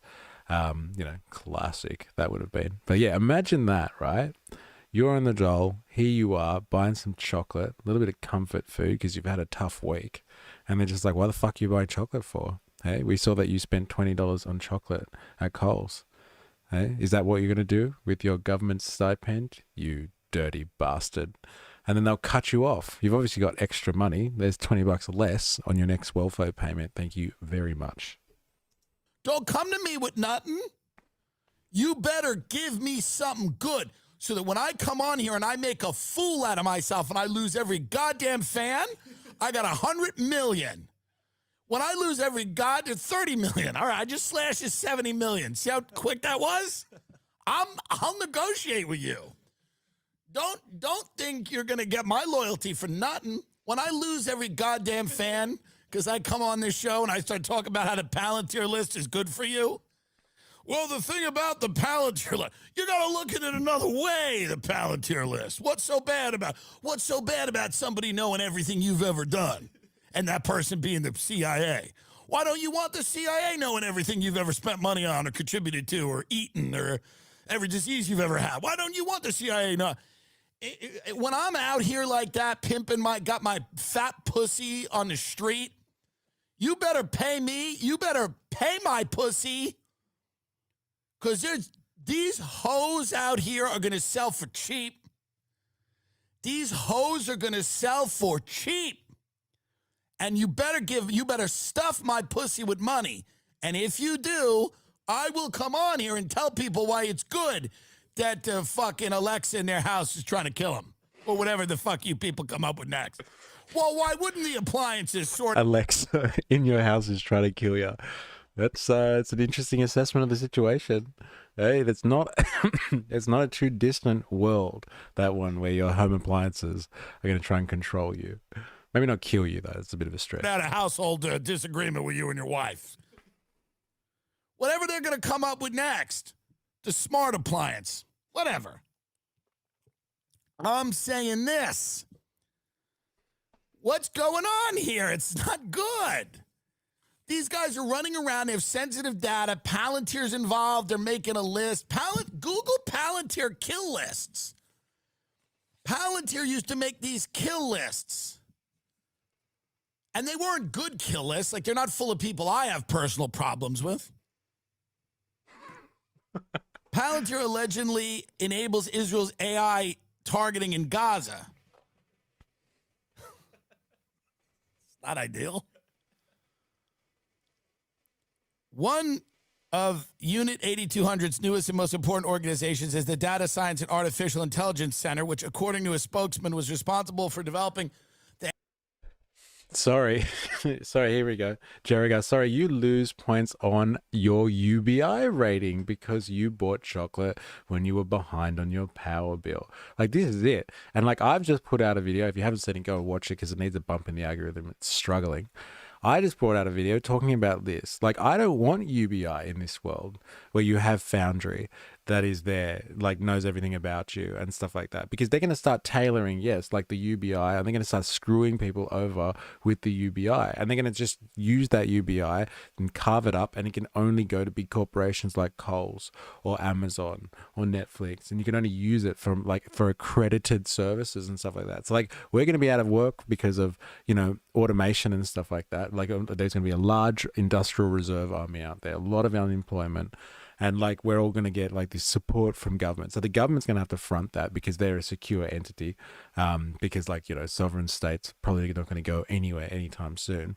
And the tech bros are just going to carve up the UBI, and then they're just going to use like data to police the UBI and police all of us because we won't have any power anymore. Like, the one thing in capitalism, you got to remember this, one beautiful thing about capitalism is that there is a central relationship between capital and labor. And then that relationship manifests in the relationship between usually the capitalists, so employers, and laborers or workers. And so, like, in that system, the beauty of, like, you know, old school capitalism is that labor has power. Capital tries to control labor, but like, at the end of the day, labor, like, capital needs labor to produce value for it. And so, like, labor has power from the fact that it does shit. It makes value. But in a system where, like, you know, everyone's just like, yeah, UBI is a great idea, and like, let's just all live on UBI kind of thing. And like, anyone who can like burst out of that system and wants to get work, then they can go and work. And like, you know, automation is going to take care of everything. Like, in that system where you all get like a UBI and stuff like that, you're relinquishing any power you have in the economy. Because if they don't need you anymore, because like, they don't need people to make value, they've automated that out, and there's only a select few people that have the power that comes with being a laborer. Like, we're all completely screwed.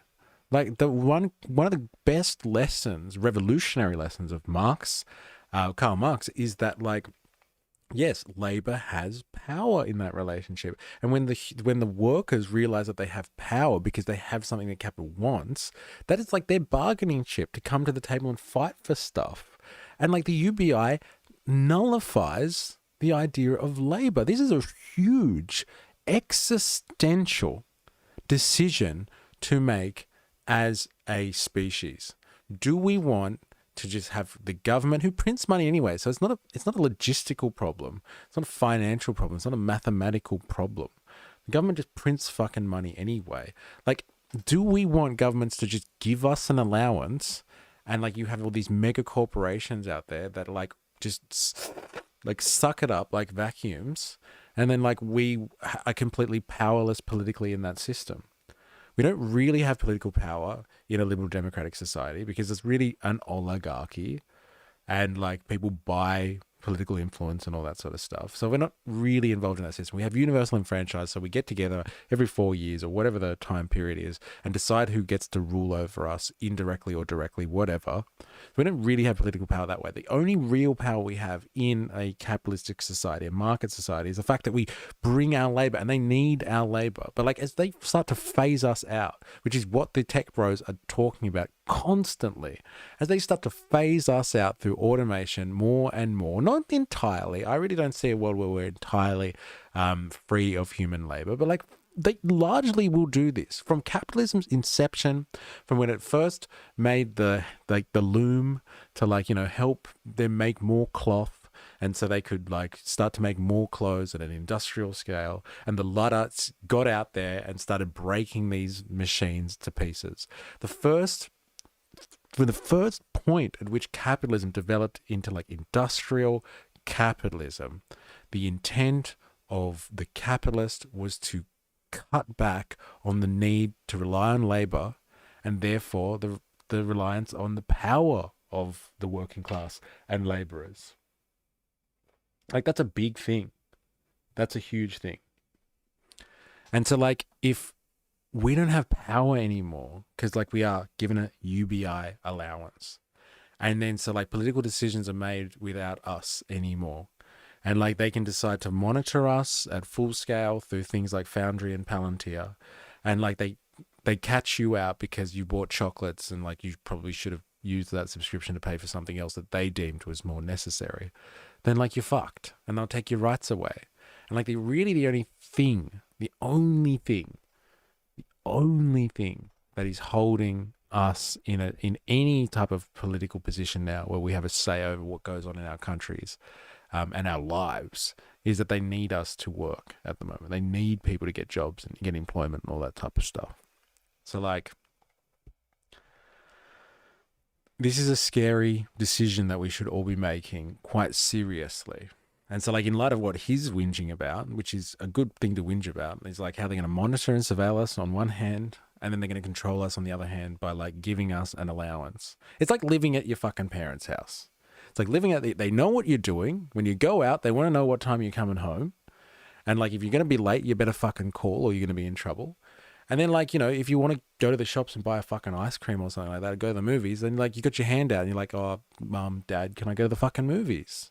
Like, that's, like, talk police state, that's one thing. Like, it's going to be parental state that we're going to be living in this type of world that he's talking about, which is surveillance capitalist created and potentially techno-feudalist. Like, you know, you got to give it to, what's his name? Yanis Varoufakis. Like, you really got to give it to him in his analysis. Anyway, that's my rant.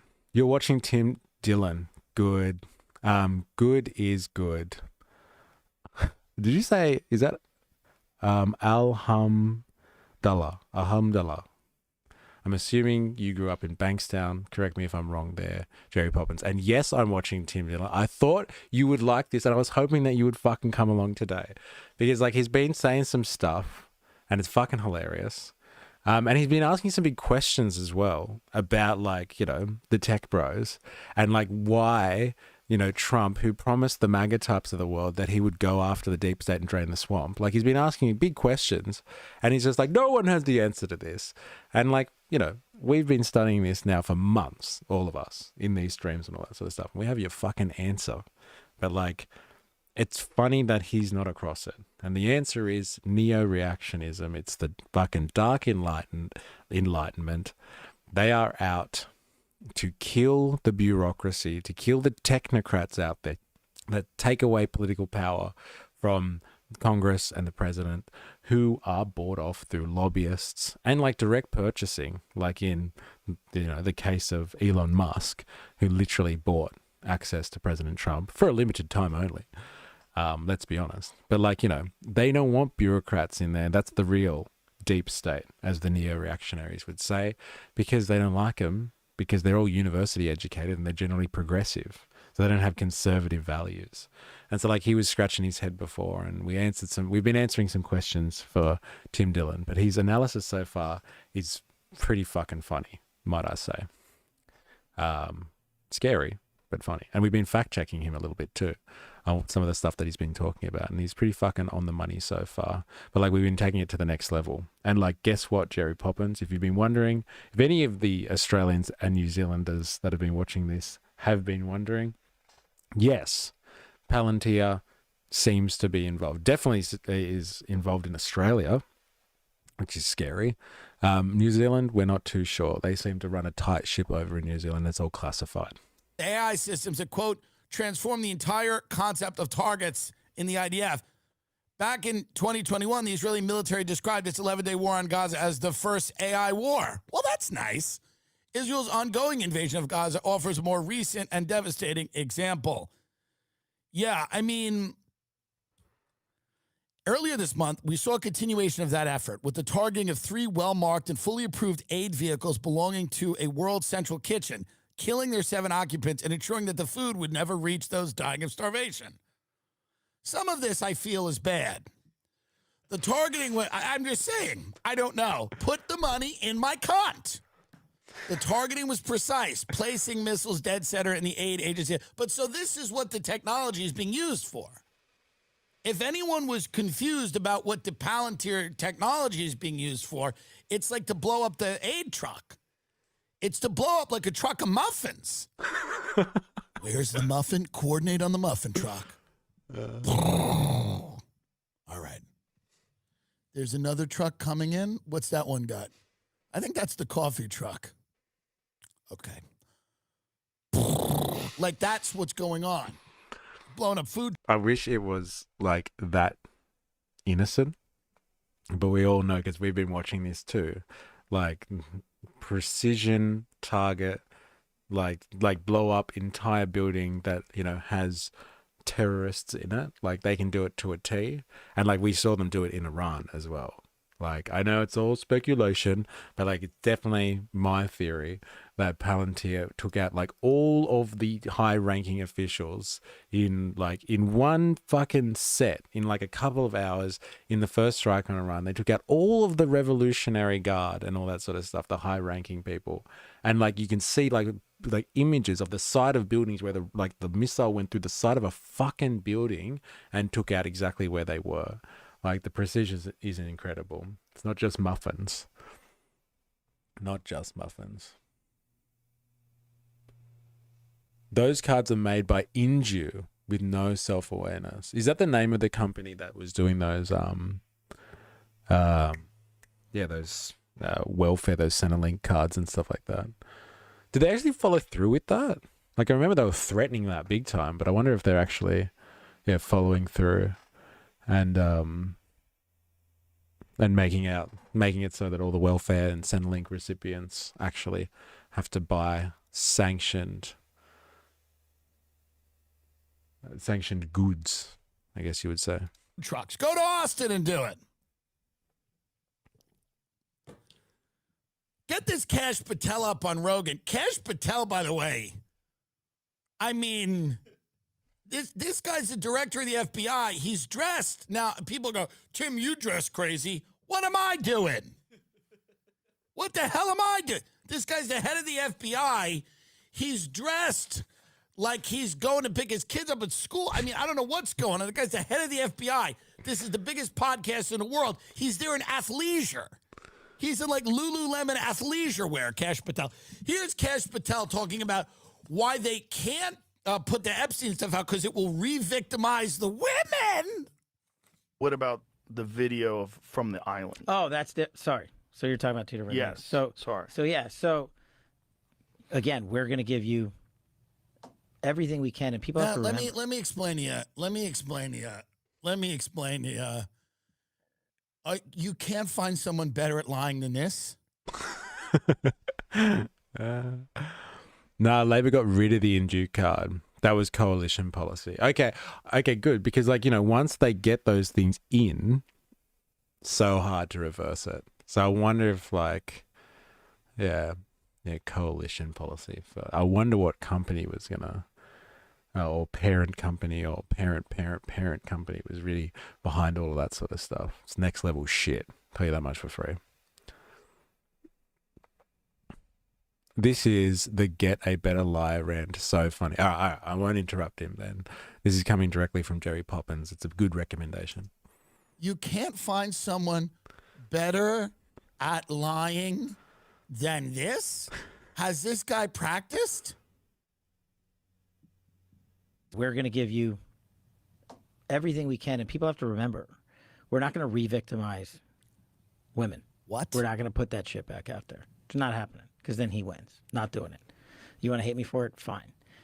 Again, Can't logical you blur the women? play out. If there was a video. What?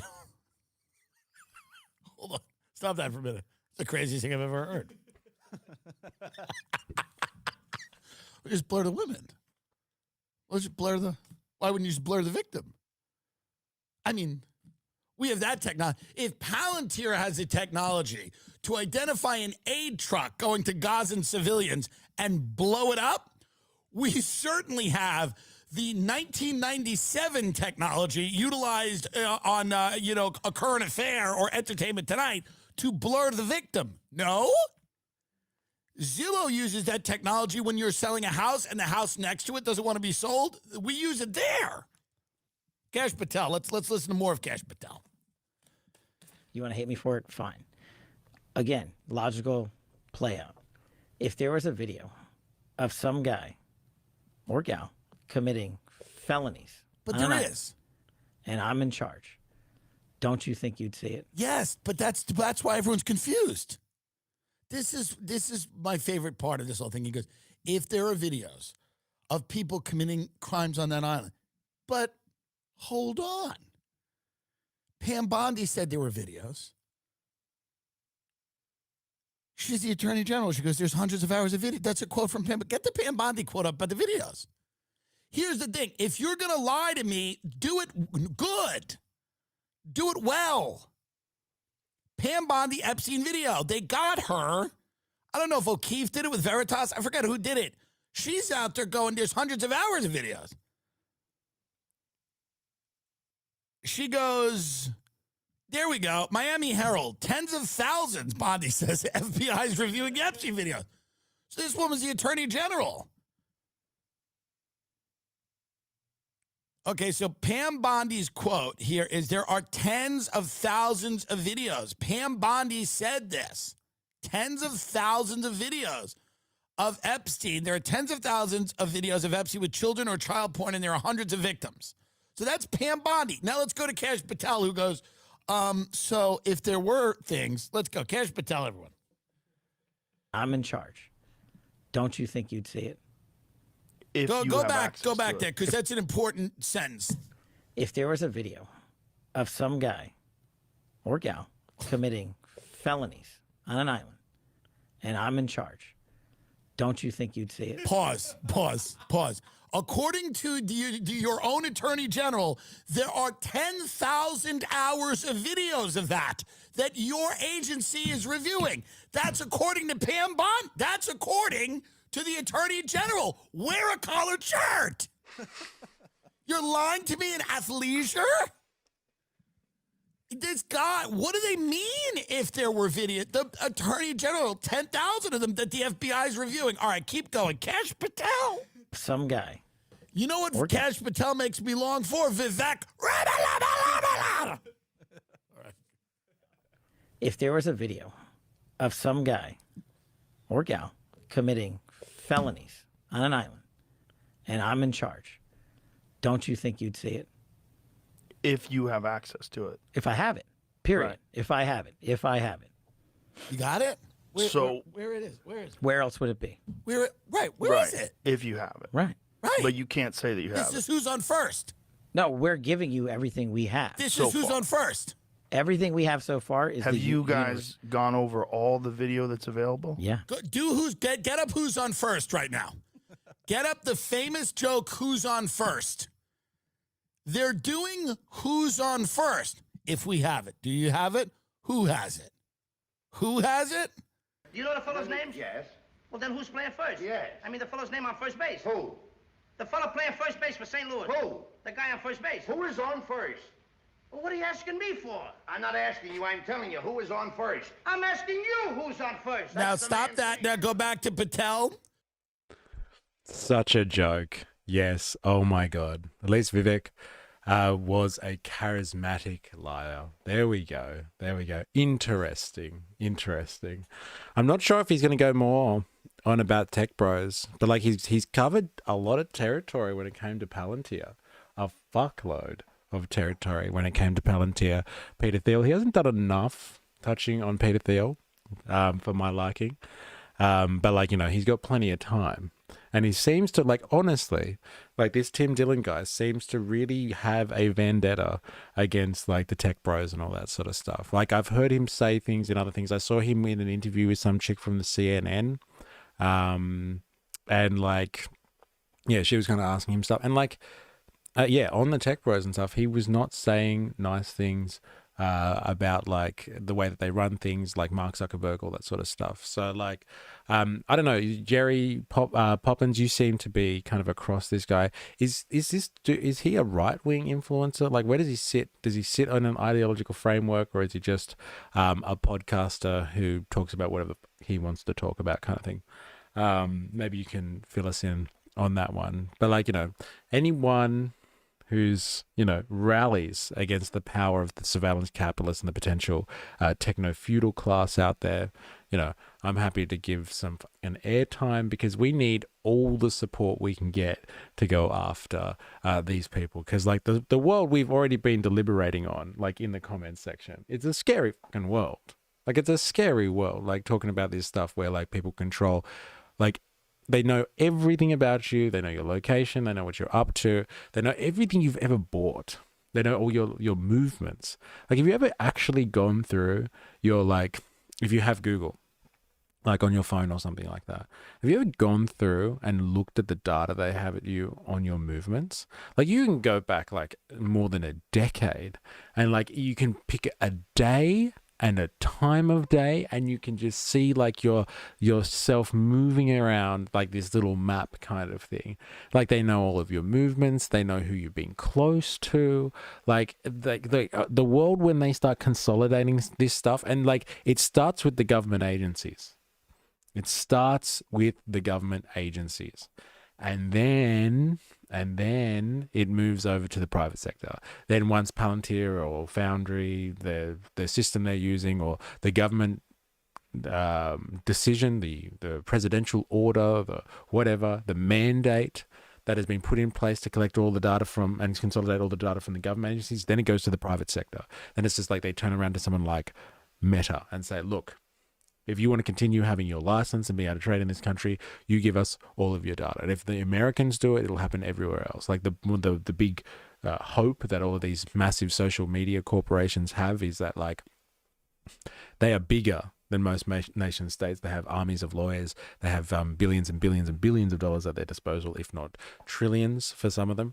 And like, if one nation tries to pipe up and challenge them, they crush that nation. They crush it straight away.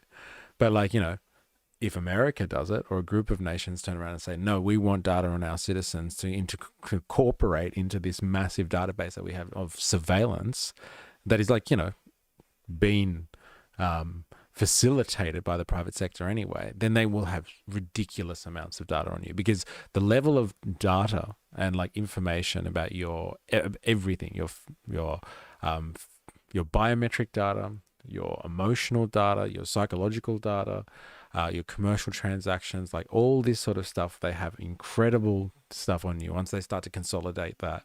Like, the idea of Big Brother is child's play compared to all this sort of shit. Absolute fucking child's play. They know so much about you, they can predict your behavior, and they can predict your behavior, then they can modify your behavior very well. And so like, the real question is, like, will we even know once they've consolidated all these data sets and stuff like that, if we're even capable of having free will anymore? It's a big question. I know it sounds very conspiratorial, but like the more data they have on you, they can control you without having to put you in a cage or something like that. They can suggest things. They already do enough of it psychologically through like media anyway. But like, conglomerate that with machine learning and consolidated data sets.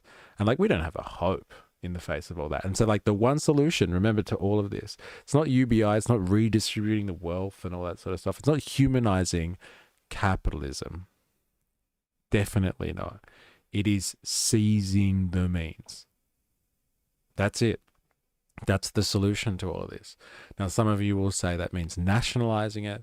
So you nationalize you nationalize Palantir, or you nationalize Meta or something like that. But like, then the government does the surveillance.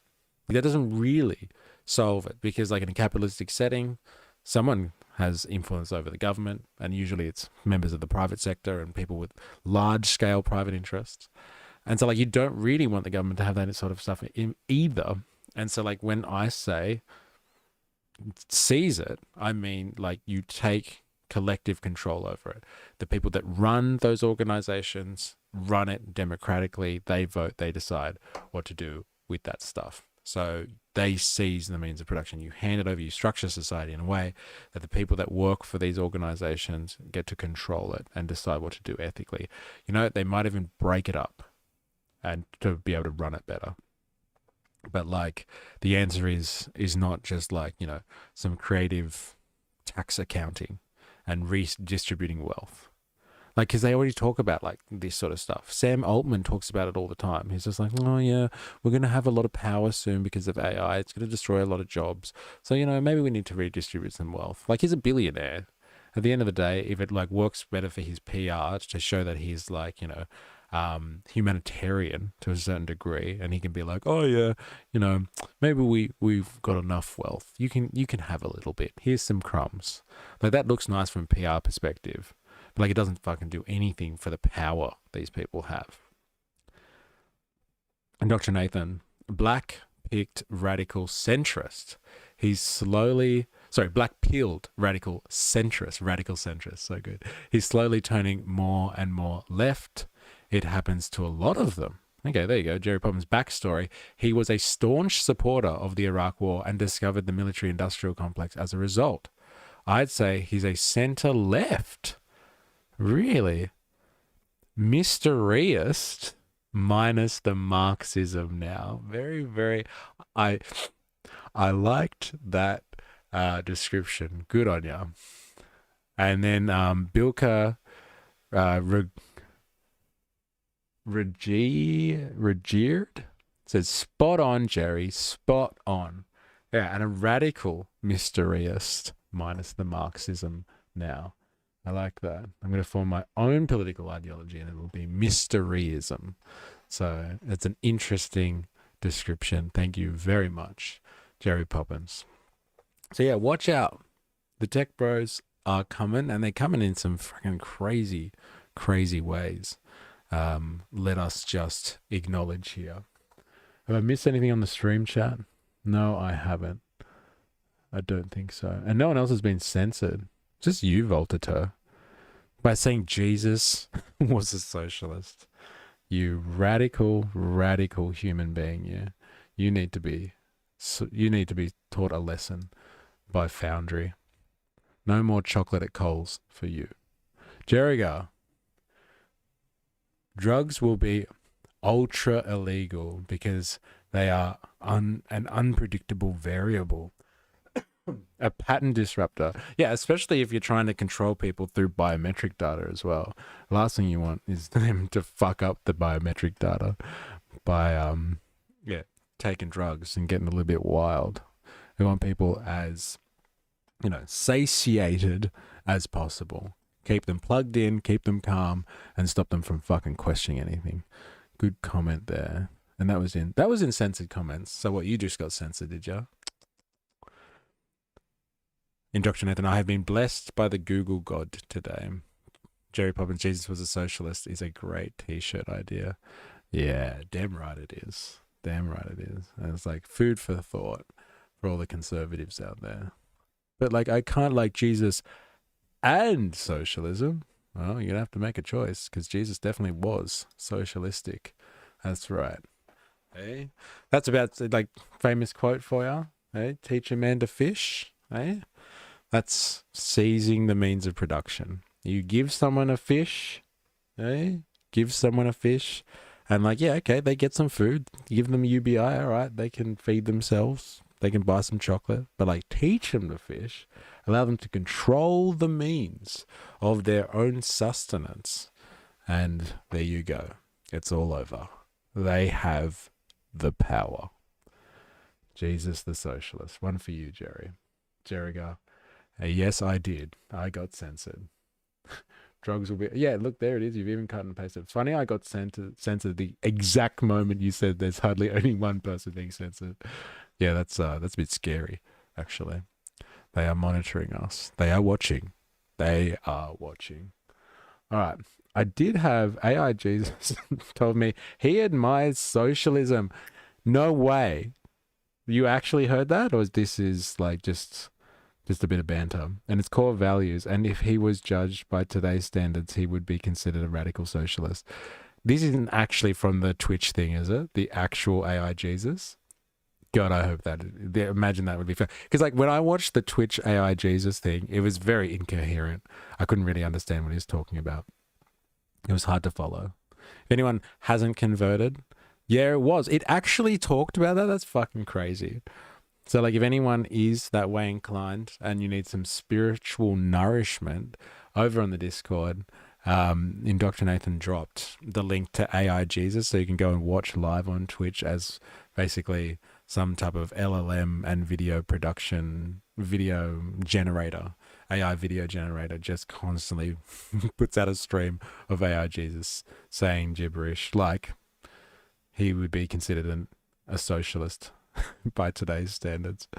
I'm enjoying the Seppos flipping out about the new socialist mayor primary winner in New York City. Yes. And there's been a bit of banter in there. Dr. Nathan put something interesting there about his father's story today, which was interesting, and how he got introduced to Marx. Bilka regeared super locally, like with their kids, all parents are socialists. Socialist. I guess it just depends on how far out you extend your family and your generosity. Jesus, probably. Very good. It's a bit like that, isn't it? Yeah, like I've definitely heard that one come up before. How like, everyone's communistic with their friends and family. And it's like baseline communism is the idea. And like people are generous. They share their resources out. And like they don't seek anything in return, like compensation, which is like the inherent core value and process that happens in exchange, is that like, okay, I give you something, but I want something in return, whether now or later. But like there is an exchange element to that, and that's the most important thing. I've asked him, Dr. Nathan, I've even asked him a lot about a lot of theological questions. He was really interested in discussing those topics. So, well, there you go, ladies and gentlemen. If you're, like I said, if you need spiritual nourishment, go on to Twitch and go speak to AI Jesus. AI Jesus will show you the way. Will show you the way, all the way. Light that path for you. And hopefully it's lighting a path out of our techno-feudalist future, because that is one scary realm that we'll all be living in very soon.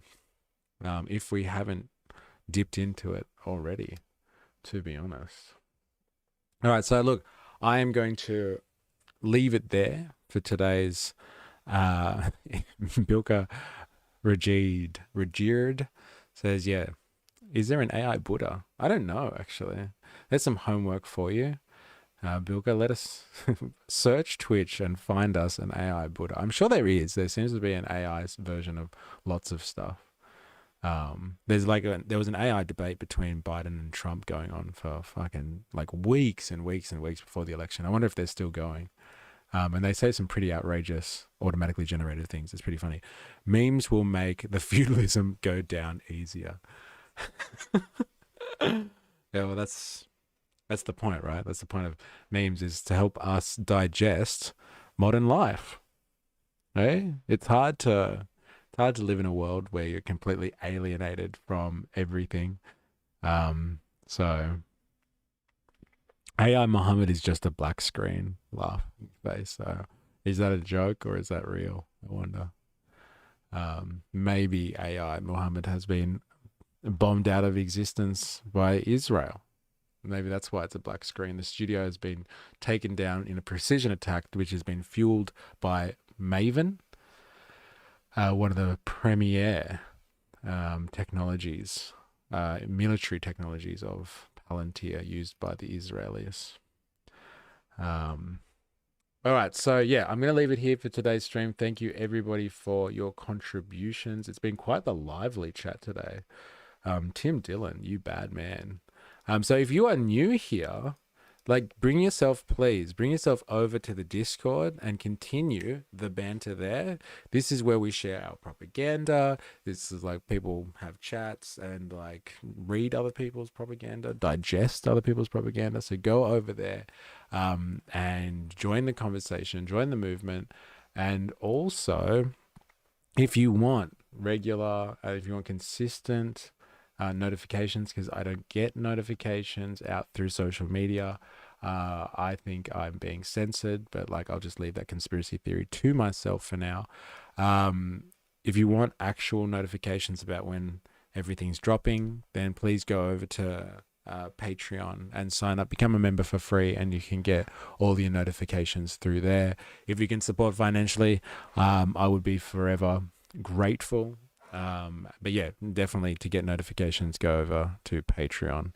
So we will be back next Monday with another YouTube live stream. We'll try to look at something still along the lines of techno-feudalism, surveillance capitalism, all the lovely stuff that we've been doing, unless something crazy happens over the weekend and we've got to jump on another topic. But like, yeah, we'll be back on Monday, same time.